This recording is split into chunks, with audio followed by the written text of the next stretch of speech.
안녕하십니까. 오늘은 2025년 11월 5일 수요일입니다.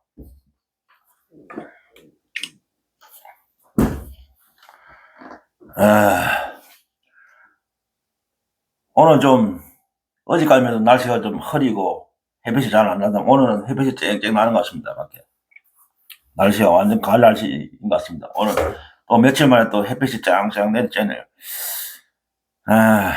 오늘은 그 썸네일에도 달았지만은 오늘은 어떤 주제로 할 것인가 중점적으로 그 썸네일에서 달았지만 왜 김민석인가? 김민석 총리 아시죠? 새벽 총리 김민석. 왜 김민석인가? 또 김민석 총리를 보면은 또 누군가와는 비교가 되는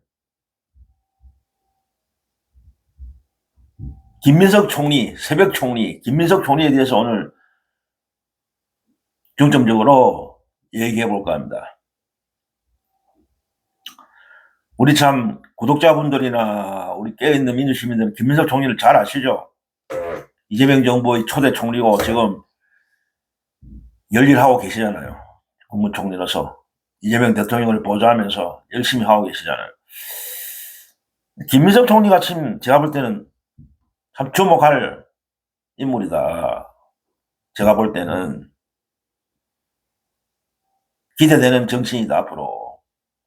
그런 관점에서 김민석 총리에 대해서 한번 말씀드릴까 합니다. 특히 또 이번 APEC 정상회의 대성공에 가장 최고의 공이 있은 분은 이재명 대통령이지만은 그 다음으로 또 공이 있으신 분이 김민석 총리라고 생각됩니다. 그리고 이제 어저께인가 그 이재명 대통령께서 국무회의 석상에서 그 APEC 성공을 이제 대해서 말씀하시면서 온 국민들이 참 노력해준 결과로 성공하게 되었다면서 공직자들, 실무자들도 욕봤다. 그 이제 말단의 그 청소부까지도 수고하셨다. 모든 공무원들, 경찰들 거론하시면서 성공에 어떤 예서진 분들 거론하시면서 특히 이제 정부 쪽으로는 김민석 총리를 거론하시면서 김민석 총리가 참 이번에 에이펙 성공에 참 성공하는데 큰일을 하셨다. 칭찬 드리고 싶다. 박수 한번 치자고 박수도 유도하시고. 그리고 보니까 이번 에이펙 준비하는데 10번이나 경주에 찾아가시더라고. 그 바쁜 와중에도 다른 일도 참 많을 텐데 그 에이펙 성공을 위해서 10번이나 경주를 방문을 하셔갖고 점검하고 준비사항을 점검하고 체크하고 어떤 것이 또 더 필요한지 어떤 점을 또 보완할지 그걸 세심하게 지적하고 시정하고 보완하고 그런 작업을 10번이나 계속 방문하셨다고. 지대한 공을 세운 거죠. 그러니까 이재명 대통령께서도 칭찬을 하시고 그래 하시더라고요. 별명이 있잖아요. 새벽 총리. 자기야 자칭인데 새벽 총리라는 별칭을 붙이는 것 같은데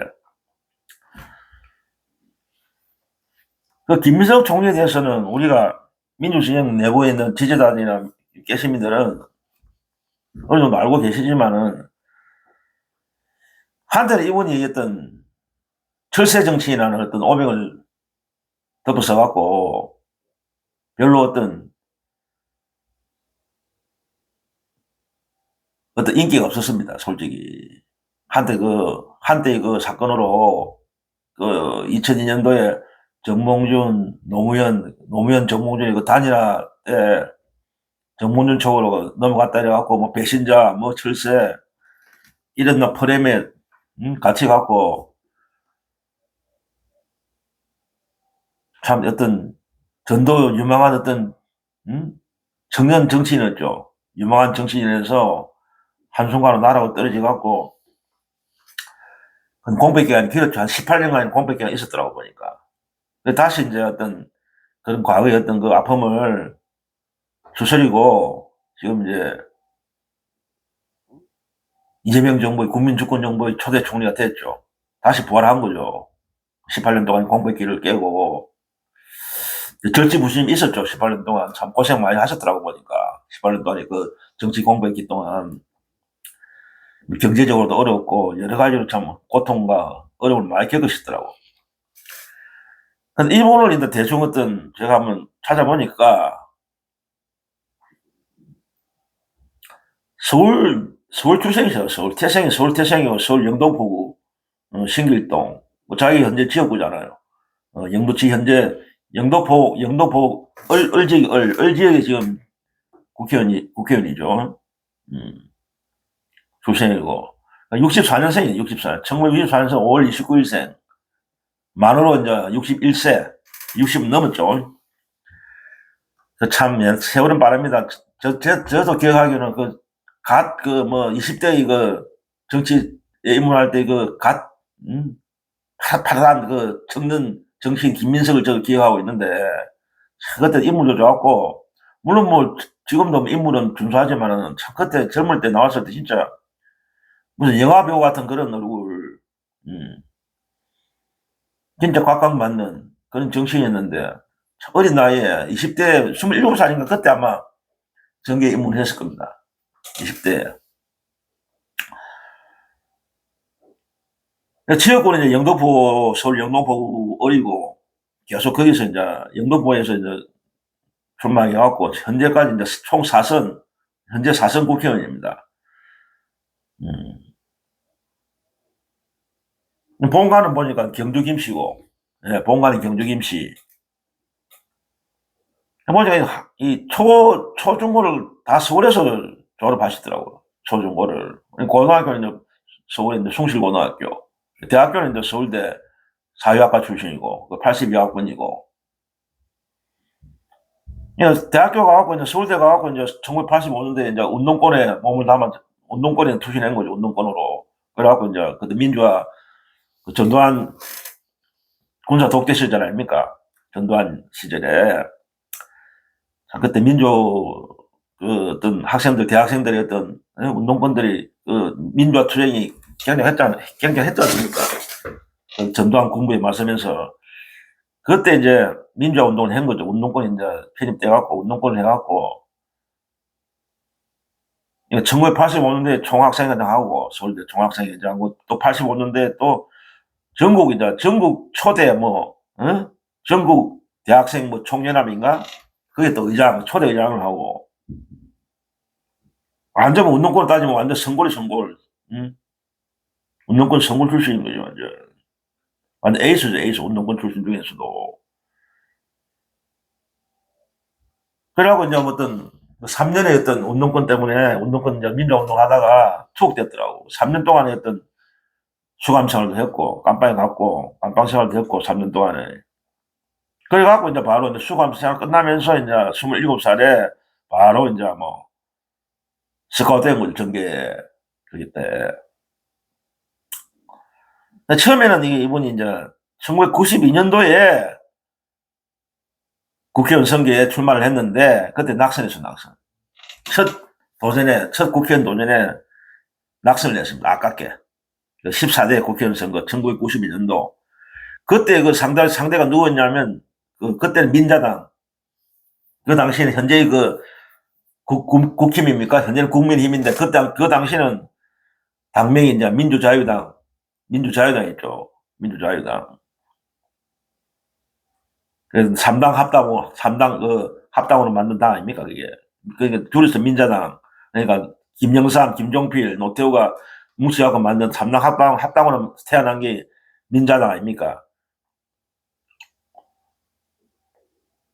그때 이제 상당히 민자당의 정치인 누구냐, 나홍배라는 사람인데 이분이 완전 거물 중의 거물이에요, 보니까.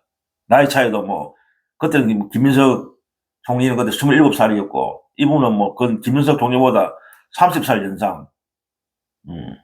오래된 경력을 갖고 있는, 장관, 재무부 장관, 경제, 부총리, 하지 않았던, 경력 있는 사람이에요. 거물. 그 사람하고 이제 이런 건물하고 처음 정계에만 붙은 거죠. 그런데, 물론 결과적으로 낙선을 했는데, 사실상 승리한 거예요, 보니까, 알고 보니까. 사실상 승리를 했더라고. 불과 표 차이가 260표 차이. 260표 차이로 낙선을 했는데, 그 내막을 알아보니까 사실상 승리한 거예요. 왜 사실상 승리한 거냐면은, 지역구에서는 나중에 그 점검을 해보니까 승리를 했더라고.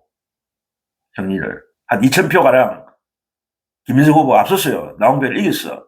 그런데 이제 왜 졌느냐, 결과적으로는. 부재자 선거. 군인들 하는 부재자 선거 있잖아요. 군대에서 군인들 하는 게 있잖아요. 군인들 부재자 선거에서, 거기서 나홍배보다 표가 적게 나온 거예요. 그냥 군 부재자 선거 때문에 진 거예요. 지역구에서는 승리는 2,000표짜리 승리했는데, 예? 군부조자 선거에서 뭐 2,200표 정도 나홍배가 더 많이 받은 거예요. 거기서 200표, 260표 차이 난 거예요. 음. 근데 그 당시에 나중에 그 이제 선거 끝나고 나서 그때 폭로가 돼갖고 막 난리 났었죠. 폭로하고 양심 고백하고 군 군인들이 그런 사건이 있었어요. 그 당시에 92년 대선 총선 후에 양심 선언을 하고 그 군 내부에 있었던 부재자 선거에 부정선거 했었다. 예. 그때가 물론 노태우 정권이지만은 아마 그때 노태우일 겁니다. 대통령이 노태우 정권인데 노태우 대통령인데 그때도 어쨌든 노태우도 전두환하고 같은 데나 군 출신이잖아요. 물론 뭐 노태우는 뭐 선거로 당선됐지만은 어쨌든 전두환하고 뭐 동기 아닙니까? 쿠데타를 일으킨 그 주역 아닙니까? 노태우가. 그러니까 이것들이, 예? 군인들이, 저가 군인 출신이니까 대통령이 군을 막 중국 군을 완전히 뭐 장악하는 거지, 이것들이. 그래갖고 이제 군대에서 장난친 거야. 부정선거를 했는 거예요. 그때 그런 게 있었어요. 그 당시에는 군대 내에서 부정선거 있었다니까.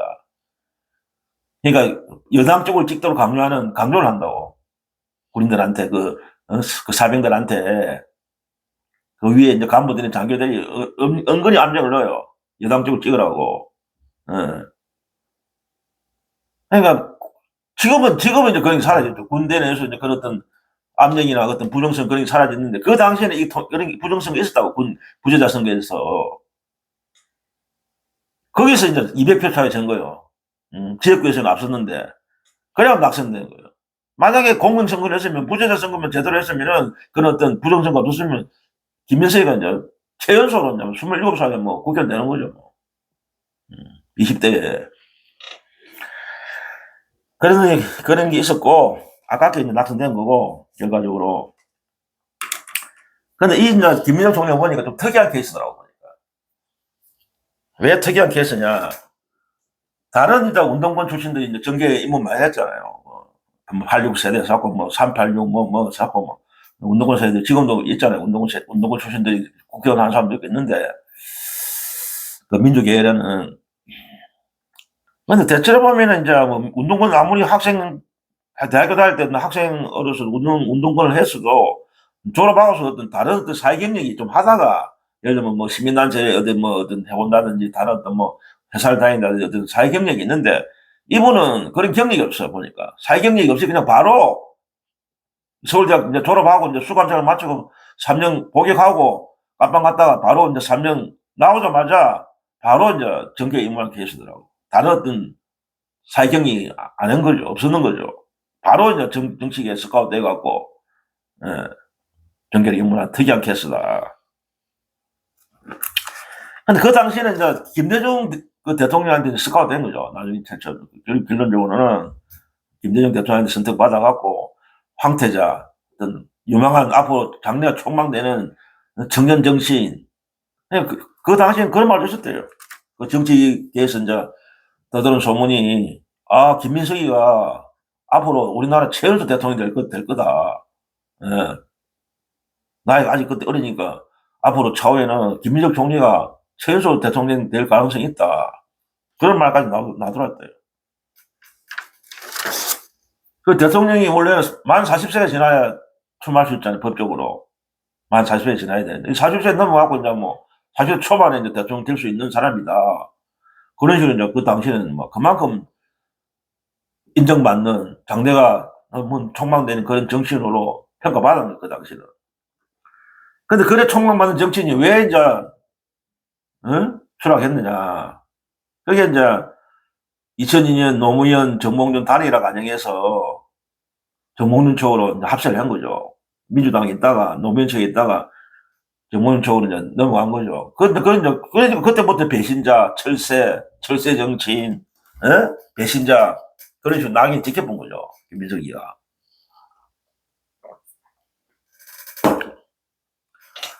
그런데 나중에 물론 이게 공식적으로 나온 사례가 아닌데 그 이제 최근에 세월이 많이 흘렀잖아요. 그건 20년이 넘었잖아요. 그 2002년도 그 정몽준 노무현하고 정몽준 단일화 그 사건이 단일화 과정이 최근 20년 넘어서 이제 들리는 어떤 비공식적으로 어떤 유튜브라든지 그래서 나오는 이야기 들어보니까 어떤 그게 하나의 공작이었다.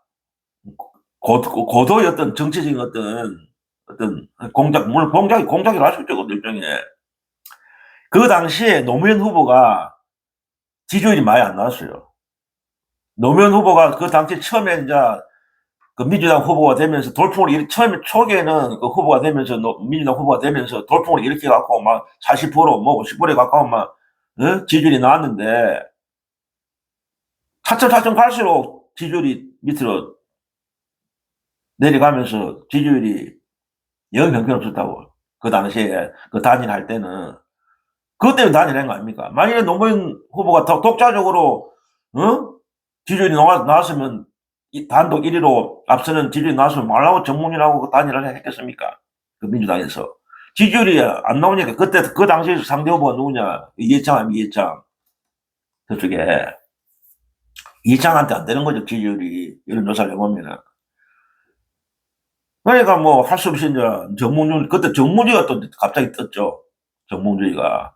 그 한일 월드컵, 2002 한일 월드컵이 4강에 올라가면서 그 축구 이제 월드컵 덕분에 그때 4강 올라가니 그때 이제 그 당시 축구협회장이 정몽준이니까 축구협회장이 이제 그걸 이제 어떤 공을 인정받아갖고 4강 뭐, 난리 난 거죠, 그때. 그래갖고 난리 났다 아닙니까? 월드컵 4강 되면서.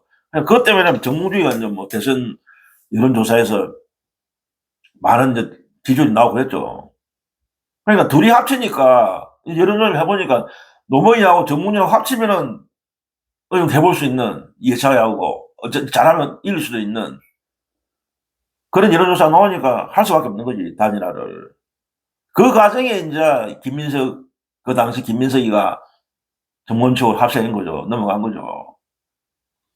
그런데 그 당시는 뭐 우리가 모르면서 그 당시는 뭐 완전히 배신. 저도 그렇게 생각했죠. 그 당시 저도 참 김민석이 저 사람 진짜 나쁜 사람이다.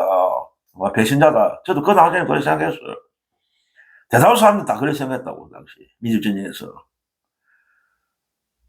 그럼 결국은 뭐 단일화 하긴 성사됐다가 막판에 가갖고 또 정몽준이가 그 선거 투표 당일 투표하기 그 전날 밤에 파기했잖아. 정몽준이가 파기했다 아닙니까? 노무현 단일화를 파기한다면서 갑자기 밤에. 그래야 노무현 후보가 막 정몽준 후보 집에 찾아가고 난리 났잖아요. 그래고 그때 막 지지자들 엄청 걱정했잖아. 이거 뭐 단일화가 이제 정몽준이가 깨부수니까 바로 그 전날 밤에 투표 전날 밤에 아이고 이건 뭐 안 된다 싶었는데 결과적으로 그게 역풍이 불어갖고 이미 단일화 한 상태에서 갑자기 정몽준이가 이런 방법도 없이 갑자기 깨버리니까 역풍이 부는 거죠. 그러니까 정몽준이를 지지하는 그 사람들도 정몽준이를 비난하면서 젊은 층들이 대거 투표에 참여하면서 젊은 세대들이 20대, 30대, 40대 젊은 세대들이 도리어 더 노무현 후보를 지키기 위해서 당선시켜야 된다면서 완전히 초결집이 된 거죠. 그래갖고 결국 노무현 대표이 승리를 했단 말입니다. 참 역으로. 그때도 지금 말이 많아. 그때 왜 정몽준이가 갑자기 전날에 파기를 했는지 들리는 말이 뭐 여러 가지 이유가 있는데 아직까지 그 비밀이 쌓여갖고 알 수 없는 거죠. 뭔가 있어요, 그게. 누구의 압력을 받았든지, 뭐, 응? 그 들린 이야기 그 뒤에 많았거든요. 뭐 미국의 압력이라든지 뭐, 그리고 뭐 재벌, 뭐 보수청, 이 기득권 세력들이 어떤 협박 그런 데 넘어갔다는 말도 있고 알 수는 없죠. 어쨌든 이제 파기를 했는데 결국은 정몽준이는 그걸 단일화 깬 이유가 뭡니까? 노무현 후보를 대통령 당선 안 시키기 위해서 그런 거 아닙니까? 이해창이를 밀어주기 위해서 그래 된 거야. 그래 된 거 아닙니까? 그런 행위를 했는데 결과적으로는 반대 현상이 일어난 거죠.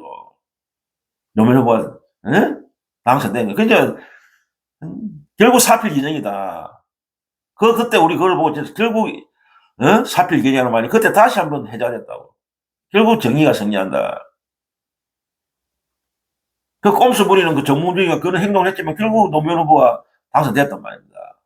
비겁하게 약속을 파기하고 무슨 이유인지는 모르겠지만은 바로 선거 전날 바로 밤에 갑자기 파기해버리고 알라고 핑계 대면서 뭐 어떤 핑계 알라고 대 말도 안 되는 핑계를 대더라고. 그 당시에 이제 김민석 총리가 정몽준이 가세하면서 그 뒤로부터 이제 나라가 떨어진 거죠. 배신자, 민주진영 쪽에서는 뭐 철새 정신. 그런 이제 그때부터 이제 뭐 정치 어떤 풍운하에서 정치 어떤 황태자에서 완전히 뭐 나락으로 가는 그때부터 한 건공비가 18년 동안 있었더라고. 18년간 공백 생활을 했어요. 뭐 정치 물론 정치 계획 계속 있었지만은 그렇게 뭐 어떤 주변으로 밀려버리고 낙인 한번 찍혀버리니까 고생을 했죠. 경제적으로 고생도 하고 그리고 그 당시에 뭐 어떤 인생 경험을 많이 했는 것 같아요. 제가 볼 때는 어떤 사람이 역경에 취해봐야 다시 새로운 인간의 고통을 느끼면서 성숙되고 성장하거든요. 그때까지만 그 전까지만 해도 뭐 잘 나가던 정치인이 유명한 정치인인데 갑자기 뭐 나라고 떨어져보고 하니까 얼마나 고통받았겠어요. 그 고통 속에서 자기가 이제 반성하고 회개하면서 컸다 그런 게 있는 모양이더라고요. 시련 속에서 이제 사람이 성장하는 거죠. 그런데 이제 그 과정이 지금 이제 들리는 말로는 일본 유튜브에서도 그런 방송을 하고 하는 걸 봤는데 그때가 당시 김민석이 일부러 이제 간 거다. 정몽준하고 노무현 단일화를 달성하기 위해서 넘어간 거다. 그때 처음에 단일할 때 힘들었어요. 몇 번 만나도 서로 막 이래 합의가 안 되고 파기하고 또 뭐 수차례 뭐 회담하다 성사가 안 되고 단일화 감정이 만만치 않았거든요. 둘 다 양보 못하는 거죠. 그 당시에는 지지율이 비슷하게 나왔으니까 노무현 후보하고 정몽준 후보가 서로 다 자기가 이제 단일화 후보가 되기 위해서 하는데 양보 안 하는 거죠, 서로 다. 그래, 단일화가 어려웠는데 결국 그걸 성사시키려고 어렵다는 그 단일화를 성사시키기 위해서 넘어간 거다. 결국 단일화 됐잖아요. 단일화 성사됐잖아요. 곡절을 걷다가. 그러나 결국 마지막에 가서 이 정몽준이가 뒤틀어버렸지만은 단일화는 어쨌든 합의된 거예요, 그때. 성사된 거예요, 처음에는. 결국은. 그걸 이제 이루기 위해서 김민석이가 정문총에 가담했다는 거기서 어떤 일을 했겠죠. 단일화를 위해서. 전혀 그때는 이제 내색 안 했죠. 자기가. 완전 배신자라는 걸 감수하면서 철새라는 정치 비난을 감수하면서 간 거예요. 가보니까. 그런 어떤 낙인을 찍히는 걸 감수하면서 어떤 민주진영의 그 노무현 후보의 어떤 당선을 위해서 한 거더라고요.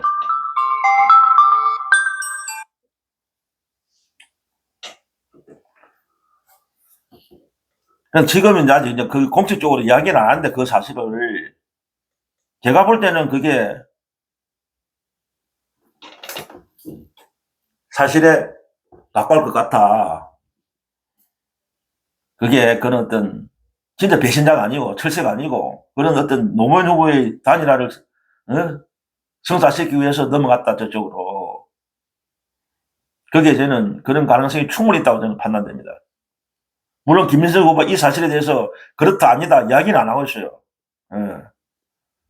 어떤 이 문제에 대해서 그 단일화 과정에 자기가 저쪽으로 넘어가는 이유, 어떤 그 사실에 대해서 공식적으로 아직까지 분명한 이야기는 하지 않는데, 들리는 말이 이제 그 사실을 아는 사람들이 극소수더라고.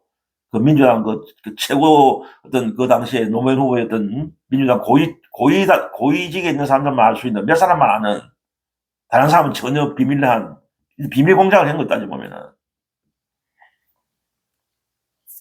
제가 볼 때는 그럴 가능성이 충분히 있다. 김인석 그 총리의 그 이때까지 살아온 과정을 보니까 그럴 가능성이 충분히 있다고 봅니다.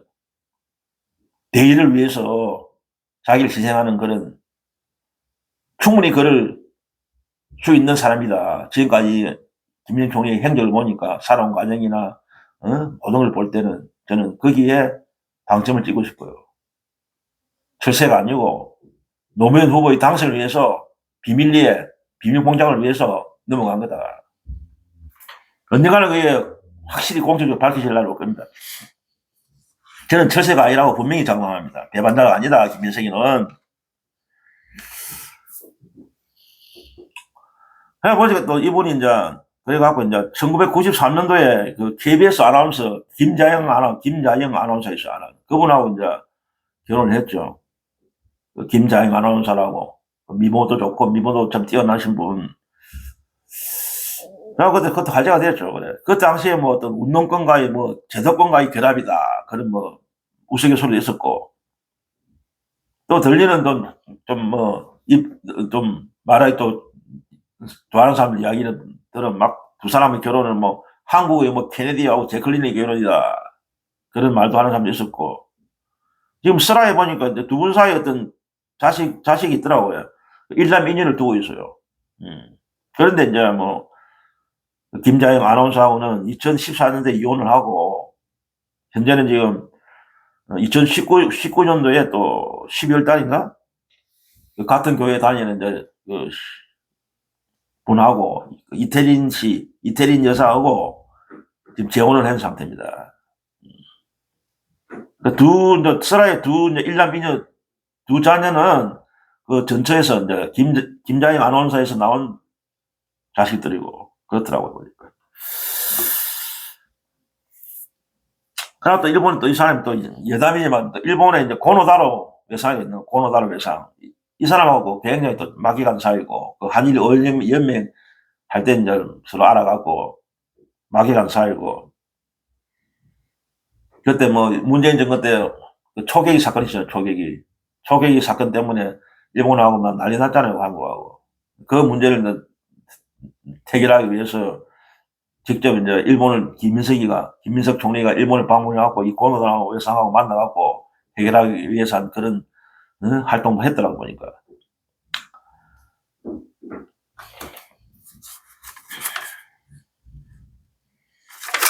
그러고 이제 재산을 보니까, 재산이 참 진짜 그 21대 국회의원 그 총 재산을 전부 전 국회의원 재산을 조사했는데, 21대에 앞전에 이제 국회죠. 지금은 22대니까 21대 국회의원들 총 재산 조사를 한 결과가 뒤에서 2등이, 뒤에서 재산 없다는 사람 맨 뒤에서 2등이에요, 2등.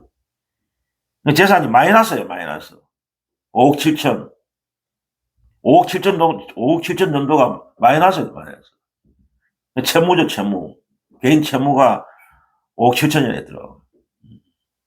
그러니까 뭐, 아까 말씀드렸듯이 18년 동안에 어떤, 정치계에서 떠나갖고 18년 동안 공백 기간에 어떤 빚이나 어떤 생활비라든지 어떤 또, 여러 가지 또, 그 당시도 민주당, 작은 어떤 민주당 정당 활동 하긴 했어요. 작은 어떤 민주당을 만들어갖고. 물론 재미는 못 봤지만은, 그런 어떤 정치적인 또 후보도 나오고, 선거에도 나오고 했는데, 물론 안 됐지만은, 그런 여러 가지 중에 이제, 채무가 쌓인 게 이제, 빚이 쌓인 게 한 5억 7천 되는 모양이더라고요. 그래서 여당은 그 당시에 꼴찌는 누구냐면, 그 민주당 현재 의원이죠. 진선미 의원이 꼴찌고.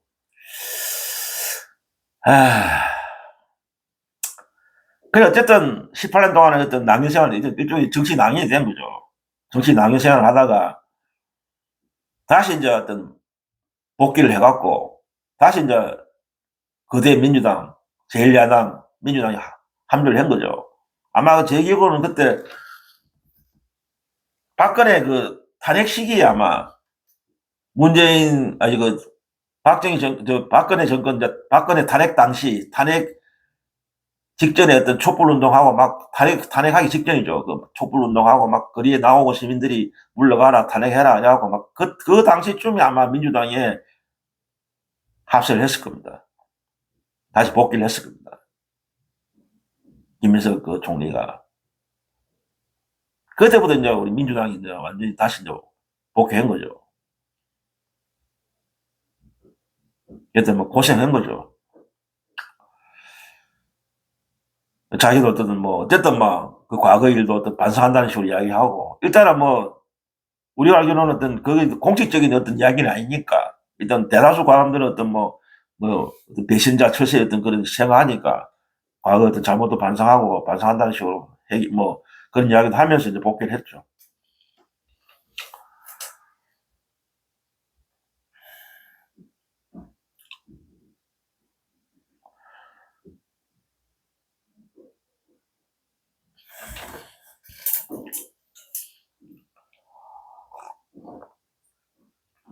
그래갖고 아마 그 다시 이제 국회의원 선거에 출마해갖고, 문재인 정권에서 아마 다시 했던 국회의원이 되죠. 그래갖고 그때 삼선이 되고, 옛날 영등포 얼정 되고, 삼선이 되고,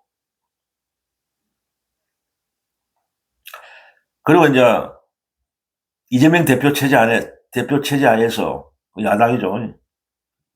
윤석열 대통령 이제 윤석열 정권 치하에 있었던 이재명, 더불어민주당 대표 2기 체제에서 수석 최고위원이 되죠. 그러니까 그때부터 이재명 대표 체제 2기에서 이제 수석 최고위원이 되고, 이제, 이재명 대통령, 그때 이재명 당대표죠. 당대표하고 이제 수석 최고위원이 서로가 돼갖고 이제 공합이 되고 찰떡호흡을 이루는 거죠. 두 분이서. 그때부터 이제 완전한 친명이 돼갖고 이재명 대통령을 위해서 이제, 일을 하는, 이재명 대통령을 만들기 위한 그런, 그때부터 이 작업이 시작되는 거죠. 하고 이재명 대통령도 완전히 신임하고 그때부터, 내가 수석 최고위원으로 이제 되고 서로가 이제 그때부터 찰떡공합이 되고 찰떡호흡을 이루는 거죠. 근데 서로가 서로를 알아본 거죠. 제가 볼 때는 그 만남이 이재명도 김민석을 알아보고 그 능력이나 어떤 사람의 어떤 댐댐이, 어떤 성품, 또 김민석이도 이재명에 대한 어떤 자질, 능력, 댐댐이, 그걸 이제 평가한 거죠. 인정한 거죠, 서로가. 그렇기 때문에 진정한 동지가 된 거죠, 서로가. 근데 이번에 또 이제 또 공을 세웠죠. 많은 공을, 우리가 지나간 거는 우리 잘 잊어버리는데, 우리가 뭐 하도 뭐 새로운 작품이 자꾸 생기고 하니까 뭐 지나간 걸 자꾸 잊어버리는데, 망각해버리는데, 이분이 이제 윤석열의 12산 내란 계엄, 그것도 예측했잖아요. 김민석 총리가. 그 당시 이제 수석 최고위원이죠.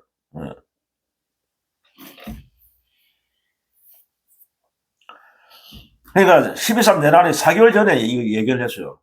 그 8월 달에 예견을 했다고. 경고를 때렸죠. 계엄할 가능성이 있다. 윤석열이가. 놀라운 정치적인 감각을 발휘한 거죠. 어떻게 알았는지 모르겠지만 저도 좀 짐작을 했어요, 저는.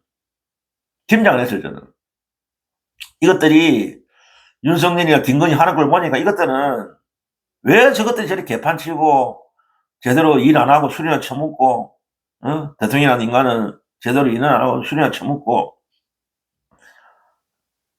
야당 탄압하고, 이재명 탄압하고,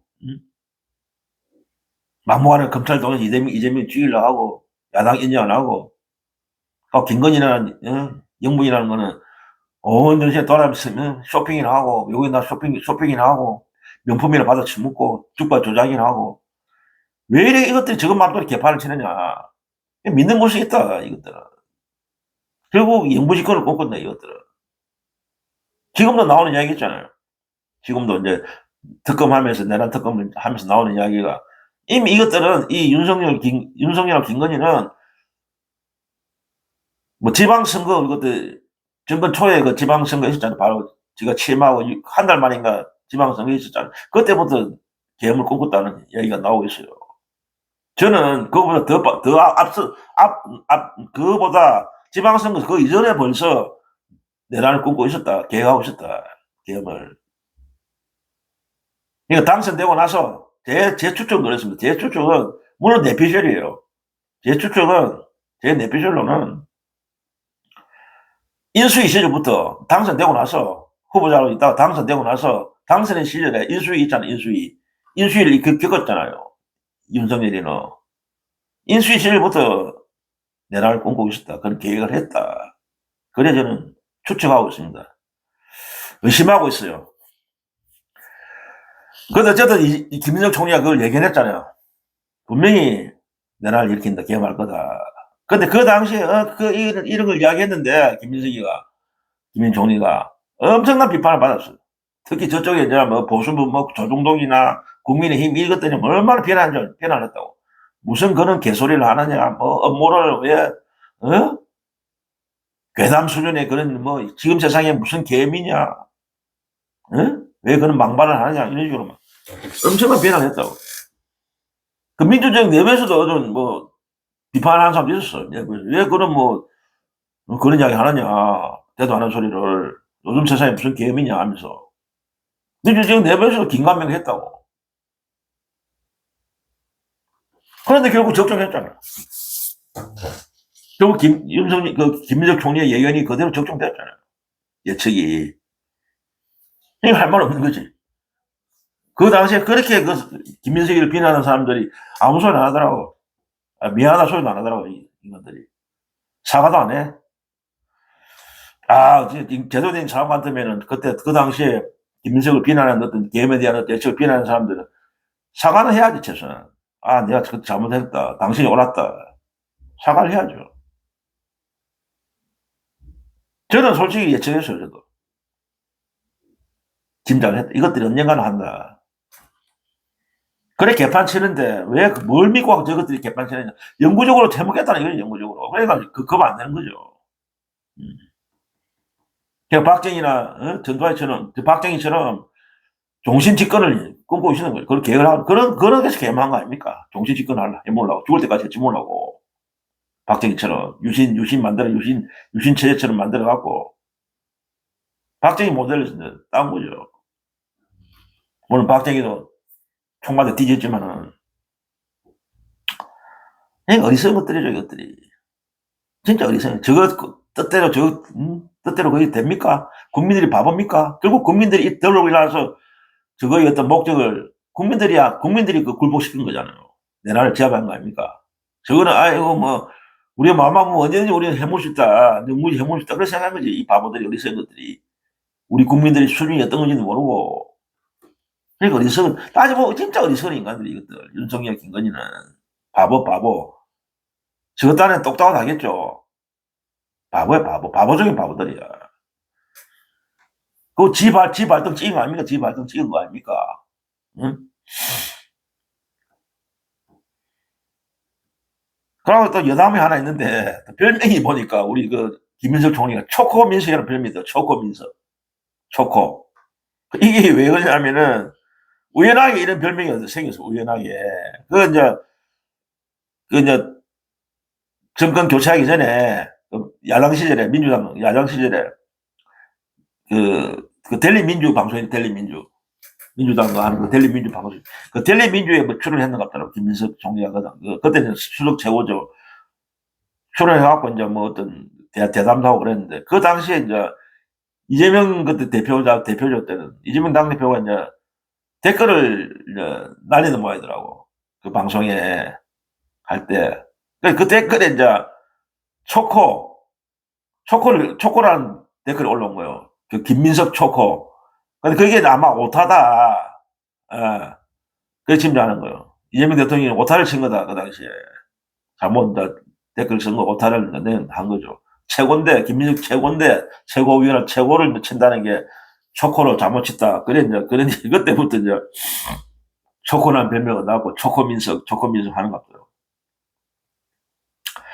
어쨌든 이제 새 이제 정부가 들어서갖고 이번에 주권 정부, 이재명 정부 들어서갖고 2025년 6월 4일 날 총리가 대통령이 총리 지명을 했고, 이재명 대통령이 바로 이제 뭐 취임하자마자 뭐 6월 4일 취임하셨잖아요. 취임하자마자 바로 막 김민석으로 총리는 김민석이다 하면서 총리 지명을 했죠. 그럼 하나 또 미담이 하나 있어요. 우리 김민석 총리가, 이것도 김민석 총리가 밝힌 게 아니고 이제까지 비밀로 하고 있었죠. 이 좋은 일을 했더라고. 좋은 일 했는데 전혀 밝혀지지 않았는데 우연하게 그것도 밝혀졌어. 우연하게. 이번에 그 어떤 국무총리 인사청문을 했잖아요. 이번에 몇 달 전에 총리 지명 받았고 인사청문을 해야 되니까 그 인사청문회 과정에서 이게 밝혀진 거예요. 이게 뭐냐면은 1999년도에 이제 김민석 총리가, 네? 뭘 했냐면은, 네? 신사복, 코롱 상산하는 그 회사에, 코롱 상산 회사의 그 브랜드, 그 신사복 브랜드가 있는 거더라고. 뭐, 아티딕스인가. 그 모델을 출연한 거예요, 모델로. 신사복 모델로. 그 개인 어떤 기업의, 코롱 기업의. 그리고 거기서 이제 출연료를 받았겠죠. 그때 출연료이 한 5천만 원 받아요, 5천만 원. 그 당시 99년도 5천만 원이면 엄청 큰 돈입니다. 지금으로 따지면 5억? 5억 정도 될까요? 하여튼 뭐 지금은 그 99년도니까 25년이 훨씬 넘는 26년 전이니까 5천만 원이 엄청 큰 돈이죠. 근데 이 출연료를 자기는 한 번도 안 쓰고 전부 다 전액 자기 본인 지었고 이제 영등포 거기 결식 청소년 기금에 전액을 기부하셨더라고.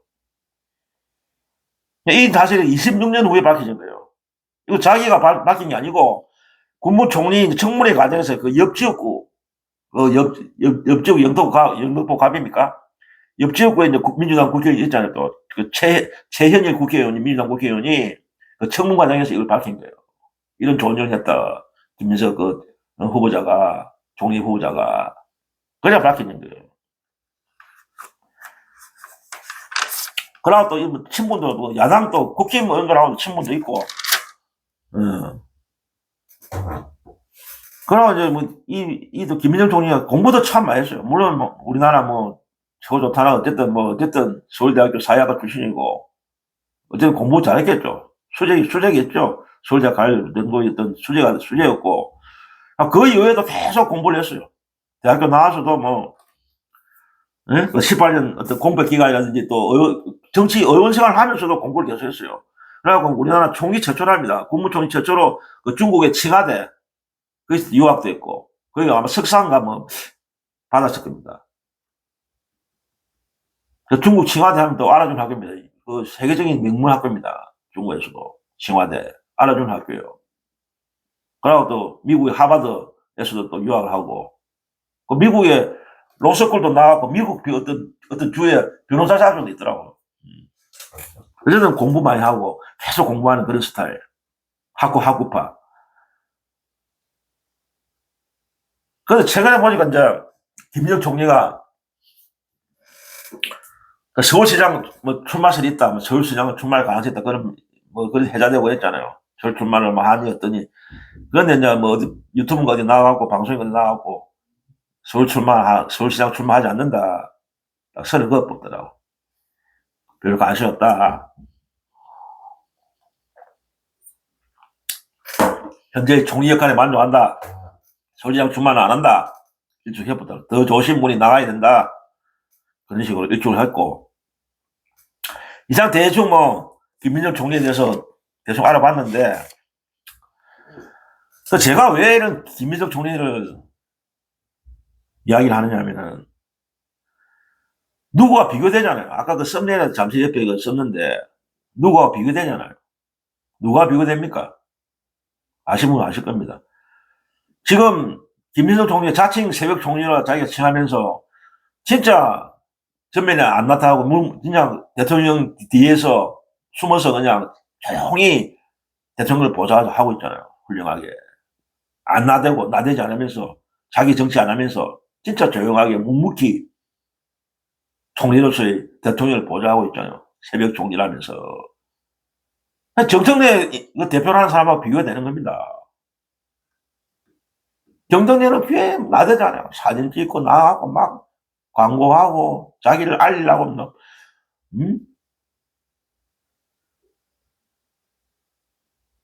물론 정치인들이 자기를 알리는 건 뭐 자기가 누구나 다 그래 하죠. 자기 공부를 하는 거죠. 정치인들은 자기 정치 하는데 결국 뭐 자기 정치 하는 건데 나중에 보면은 그러나 자기 정치도 그 질이 다른 거예요. 자기 정치만 해서는 안 되지. 같이 옆에 같은 당이나 예를 들면 정재 대표 같은 경우는 당을 살리면서 자기 정치를 해야지. 당은 개판 치놓고 능력은 아무것도 없어. 나 당은 지금 개판인데 대통령하고 따로 놀고, 응? 그러면서 사진이나 찍고 행사장 돌아다니고 얼굴 날리고, 그리고 대통령이 전면에 나서는 그런 행사가 있으면 또 기 나가고, 어? 다른 짓 하고 있고, 관심을 또 돌리고 싶고, 응? 대통령이 전면적으로 부각돼야 되는 그런 시점에 항상 티 나오잖아. 응? 그래서 정청래는 안 된다는 겁니다. 그렇다고 능력이 있습니까? 능력도 무능력이다. 그냥 이빨만 살아갖고, 나불나불나불, 실속은 없는 정치인. 응? 말로 때우는 정치인. 결국 민주당 지지율도 지금 계속 하락하고 있잖아요. 그리고 몇 년간에는 뭐, 서울에서는 역전당했다는 말도 있어, 서울에서는. 응? 서울시에서는 국힘한테 역전당했다는 이야기도 있어. 그런 여론조사 지금 나오고 있다고. 그러니까 지금 서울시장 선거가 지금 위기라고, 위기. 우리가 탈환해야 되는데, 서울시장 선거를, 민주당이. 그러니까, 정청래라는 사람하고 완전히 비교되잖아. 김민석 총리의 행보를 보면은. 절대로 나대지도 않고, 묵묵하게 그냥, 막. 원래 우리나라는 국무총리라는 자리가, 원래 그런 자리예요. 이건 대통령 중심이기 때문에, 대통령이 부각되는 그런 정치 제도이기 때문에, 대통령 중심이기 때문에, 총리라는 사람은 제2예인자밖에 안 되는 거죠. 얼굴 마담에는 대독 총리라는 말도 있고, 어? 대독 총리, 얼굴 마담, 뭐 대통령 대신해서 뭐 대통령이 못 가는 행사장에 대신 참석하고, 아마 국회 대정부질문에 대통령 대신해서 나와서 질의에 응답하고, 그 대독 총리라는 말이 있잖아요. 그러니까 그만큼 대통령이 전면에 나서기 때문에 총리 자리는 그럴 수밖에 없는 거예요. 음. 원래 그런 자리입니다. 우리나라 총리라는 게 부각될 수도 없는. 그러나 또 개정에는 또 총리 실제 총리도 있었지. 막 좀 과시하고 그런 총리도 있었잖아요. 개정에는 보면은. 그런데 김민석 총리는 진짜 너무나 묵묵히 하면서도 자기 할 일 다 하는 거죠. 대통령을 진짜 멋지게 보려고 있는 거죠. 대통령이 못 가는 곳 그런 데서 가갖고, 예? 왜 새벽 총리입니까? 그 새벽에부터 나와서 이제 설치는 거예요. 일을 하는 거예요. 새벽부터. 그 새벽에 예를 들면 어디를 주로 가느냐? 그 약자들이 모이는데 우리 사회적 약자들이 모이는 그런 데를 찾아다니더라고. 예를 들면 뭐 인력시장이라든지, 응? 그 새벽에 열리잖아, 인력시장이. 그런데 찾아가서 일자리가 어떤가, 그분들이 이제 육체적인 노동하는 사람 아닙니까? 일당 받고 건설일 하는 사람들 아닙니까? 인력시장이. 그런데 어떤 인부들이, 그런데 나오신 근로자들, 노동자들의 상태도 보고, 일자리는 잘 있는가, 그것도 확인해보고, 점검하고.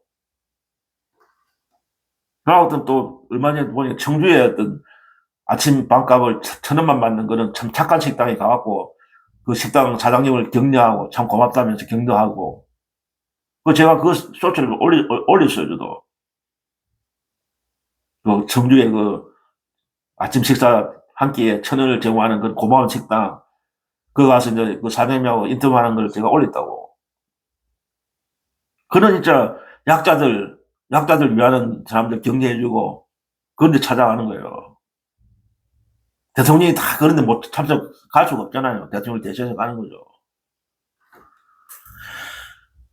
완전히 뭐 정청래이라는 사람하고 전혀 뭐 비교 대상이 아니에요, 비교. 진짜 전면에 안 나가면서도 자기 할 일은 다 하는 거예요. 이게 능력이에요, 능력. 이재명 정부를 진짜 같이 도와주는 거죠. 같이 이끌어 나가는 거죠. 대통령하고 보조를 맞추면서. 그러면 정청래는 전혀 이재명 정부를 도와주지 않고 도리어 방해하고 있잖아. 국민들이 다 이걸 지켜보고 있어요. 특히 이번에 에이펙을 통해서 완전히 김정은 총리가 어떤 대통령의 어떤 칭찬으로, 응? 국민들의 어떤 내리 바뀌는 거예요, 지금. 지금부터 김정은 총리도. 새로 보는 거죠, 국민들이 시선을.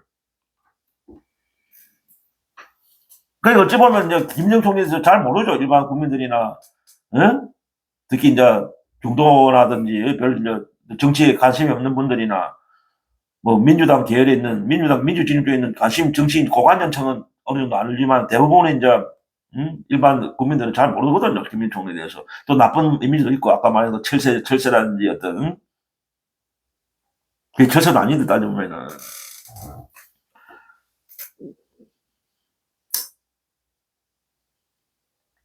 그러니까 또 외모도 또 물론 뭐 외모 갖고 사람 평가해서는 안 되잖아요. 외모도 준수하시잖아요. 이하면 뭐 얼굴도 환불하는 거죠.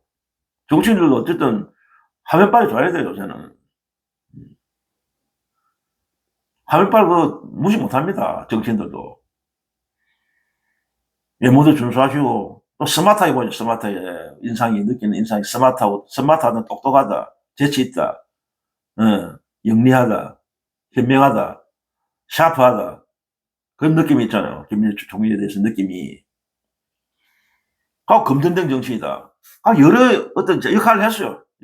이번에 국무총리만 맡은 게 아니고 그 전에 야당 시절이라든지 어떤 이재명 대통령의 그 밑에서 대표하고 그 이재명 대표 같이 하면서 선거를 이끌면서 어떤 선거에 대한 어떤 상황을 총 책임지는 선거 뭐 상황실장입니까? 선거 책임자도 하고 결국 그 능력을 입증했다니까 이분은.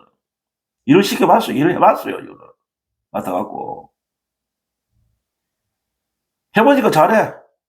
일을 시켜보니까 실무 능력이 뛰어난 거예요. 그러니까 이재명 대통령이 신임하는 겁니다.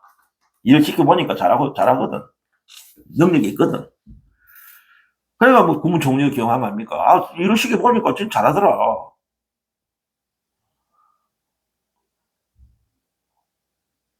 자, 아까도 말씀 절대 철새 아니다, 이분은. 언젠가 그게 완전히 밝혀질 겁니다.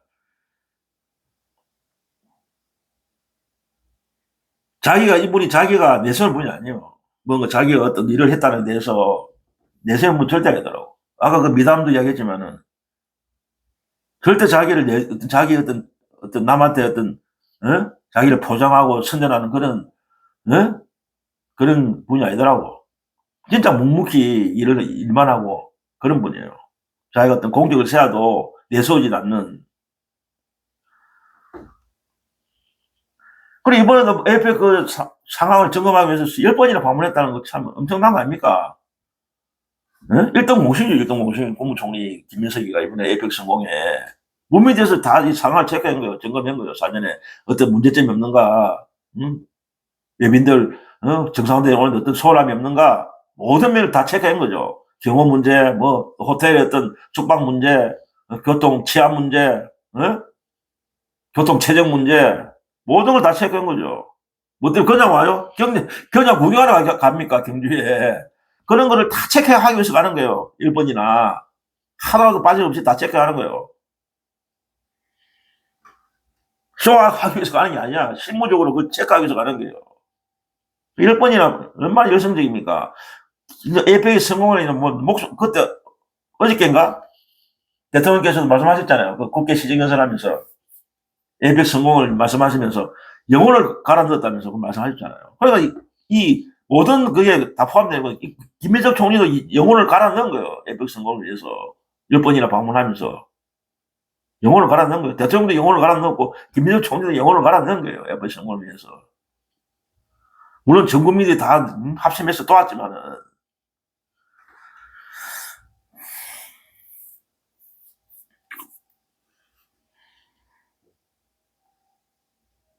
원래 어떤 이인자가 참 처지가 참 힘듭니다. 이인자가 처신한다는 게 힘든 거예요.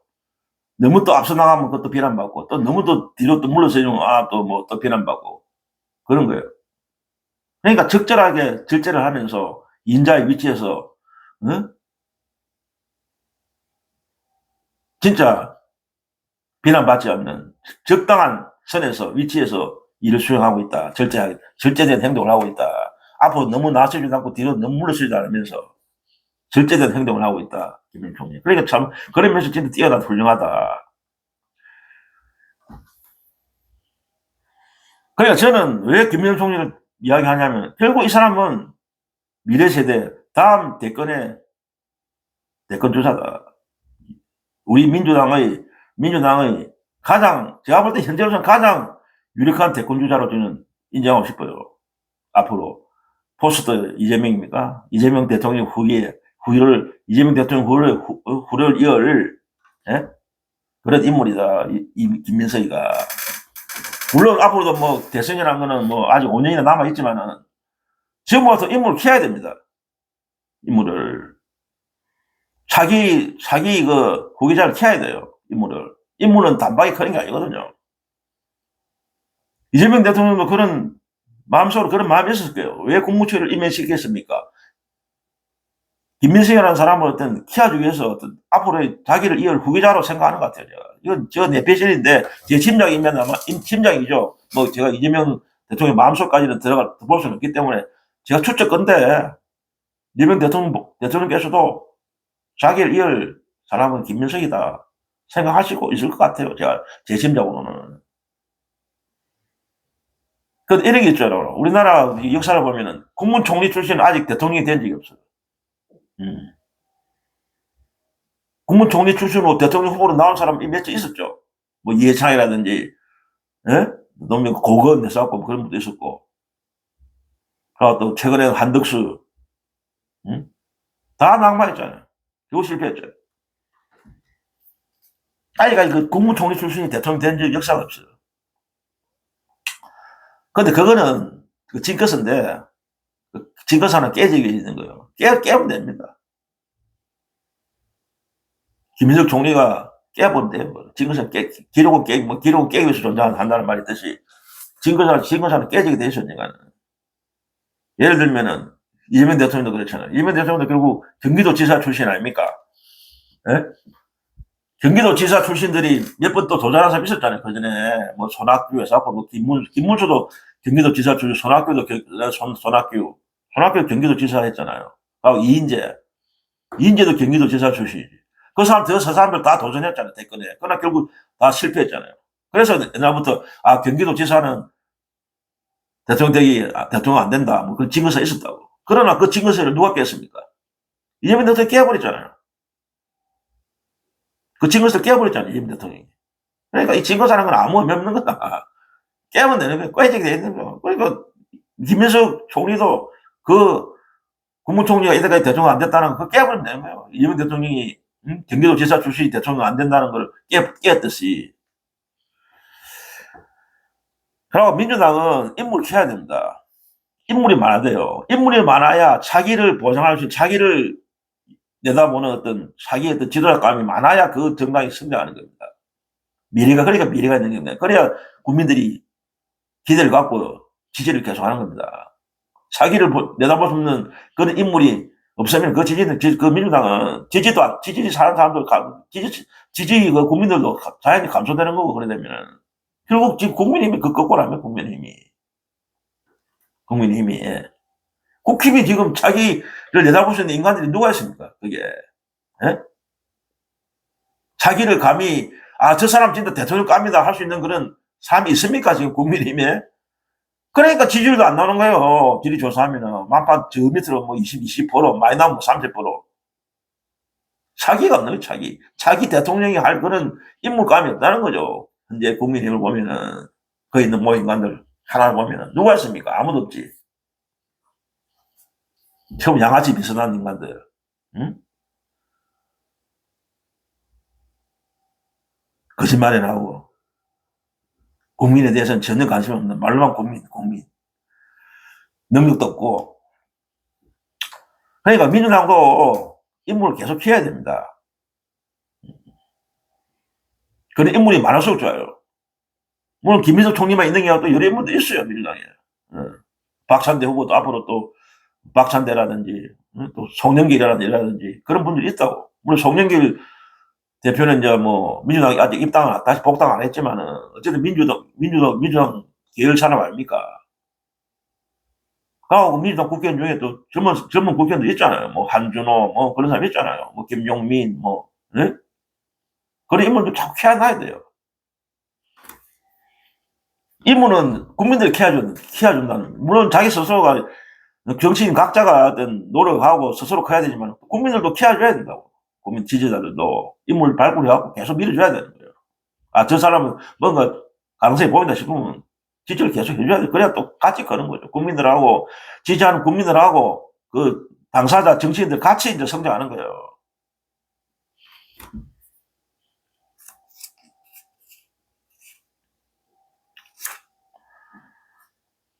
그러고 지금 제가 또 한 말씀 드리는 거는 요즘 보면 뭐 유튜브나 이런 거 보면은 특히 민주주의 유튜브도 뭐 연임 이야기, 연임에서 자꾸 뭐 연임, 예?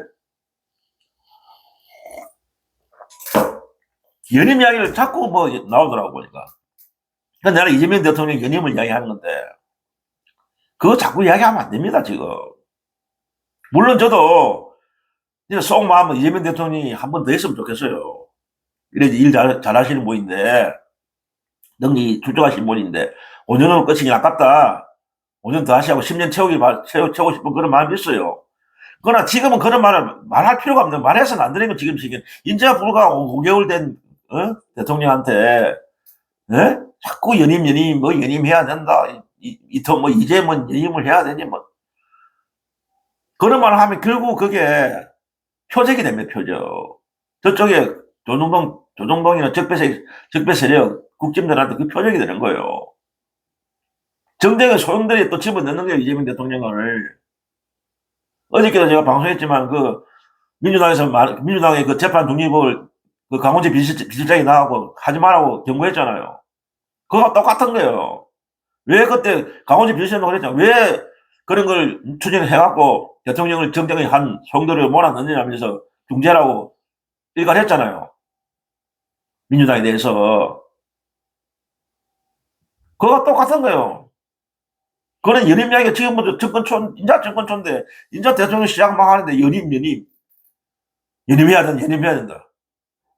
결국 대통령한테 부담을 주는 거예요. 이재명 대통령한테 그런 이야기 자꾸 나오면은, 우리 민주전쟁에서. 표정이 되는 거죠. 아, 그러니까 그런 거 필요, 그거 되면 뭐, 이제, 기자들도 질문할 겁니다. 예? 대통령실이나 이재명 대통령 본인한테, 연임 이야기 나오는데, 연임에 대해서 어떻게 생각하는지, 예? 그럼 물어서 뭐라고 답할 겁니까? 그런 질문을 받으면 대통령실이나 이재명 대통령 본인이 당연히 그런 연임 생각 없다고 이야기하겠죠. 그건 절대로 응? 꿈에도 생각해 본 적 없다. 그런 식으로 단호하게 칼처럼 끊겠죠. 그런데 자꾸 뭐 연임을 이야기 나오는데 응? 짜고 치는 고속도 많이 회사하면서 응? 그런 식으로 또 호도한단 말입니다. 안 그래도 뭐 이것들은 벌써부터 이재명 정권이 독재다, 뭐 또 이재명이 독재다 해서 그래 응? 지랄하는데 연임 얘기 자꾸 나오고 있어. 또 독재자 프레임에 말이 되는 게 독재 프레임에.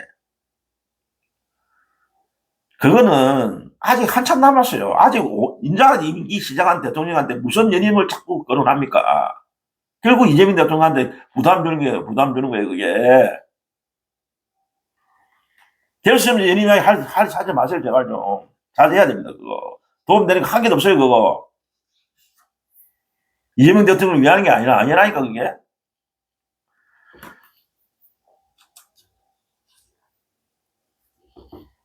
이 연임 문제도 결국 국민들이 결정하는 거예요, 연임도. 국민들이 마음먹으면 할 수 있죠. 그러나 지금은 아니죠. 아직 한참 남아있는데, 임기가. 무슨 지금 연임 이야기를 꺼냅니까? 나중에 가서 진짜 이재명 대통령이, 정권을 완전히 막 국민 엄청난 신임 얻어갖고 국민들이, 아이고, 이재명이 하면 되라. 그런 여론이 불같이, 치오르면 그때 가능한 거지. 지금 무슨, 괜히 그 정쟁의 소용돌이 집어넣는 거예요, 이재명 대통령을.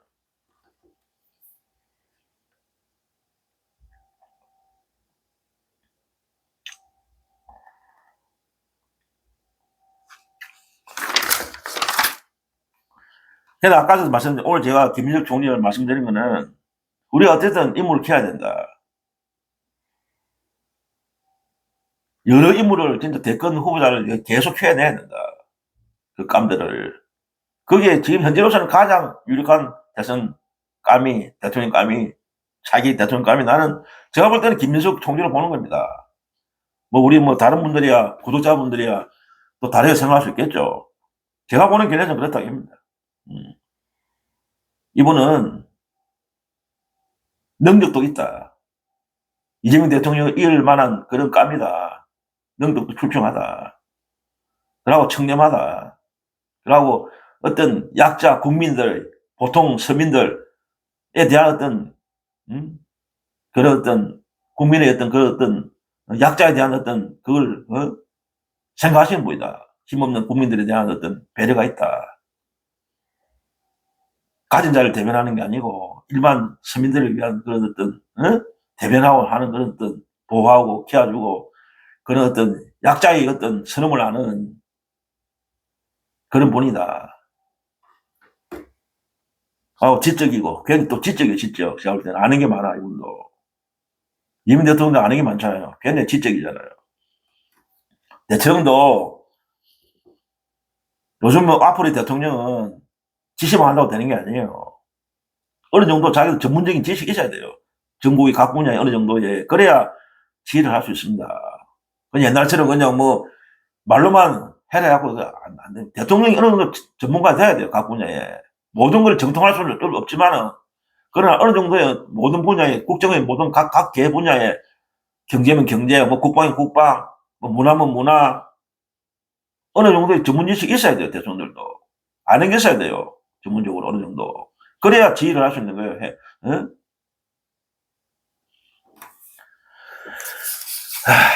자, 오늘 여기서 줄이겠습니다. 일단 오늘 김민석 총리에 대해서 잠깐 얘기해봤고, 아유, 햇빛이 계속 나네요.